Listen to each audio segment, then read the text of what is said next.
Kamera filem, Komodo, naga terakhir di dunia nyata. Bayangkan seekor makhluk sebesar buaya, tapi larinya sepantas anjing, gigitannya beracun, dan mampu memburu rusa, kerbau malah manusia.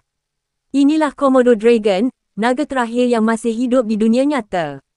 Di kepulauan terpencil Indonesia, Komodo, Rinca dan Frogs, hidup seekor pemangsa purba yang seolah-olah tersesat dari zaman dinosaur.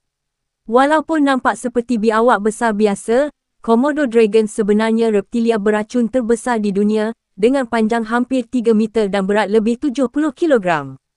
Komodo bukan sekadar kuat, dia juga bijak. Deria baunya luar biasa, menggunakan lidah bercabang untuk merasai udara dan kesan bau darah sejauh hingga 5 kilometer.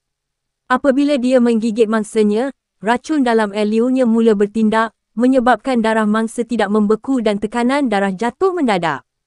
Mangsa yang cuba lari, biasanya akan rebah beberapa jam kemudian. Dan Komodo akan mengikut bau darah itu sampai mangsa mati, tanpa perlu berlari mengejar. Walaupun nampak perlahan, Komodo mampu menyerang dengan kelajuan mengejutkan, hingga 20 km sejam. Sekali gigit, rahangnya tidak akan lepas. Ia akan menggunakan teknik death roll, berpusing seperti buaya untuk merobek daging. Bila sudah jatuh, seluruh kumpulan Komodo akan datang, kerana haiwan ini juga kanibal, sanggup makan sesama sendiri jika lapar. Saintis percaya Komodo ialah sisa terakhir evolusi biawak raksasa dari zaman Pleistosen, lebih 2 juta tahun lalu. Dulu, spesies seperti ini pernah menghuni Australia dan Asia, tapi pupus, hanya yang di Indonesia masih bertahan. Kini, hanya sekitar 3,000 ekor Komodo yang masih hidup di alam liar, menjadikannya antara spesies paling terancam di dunia.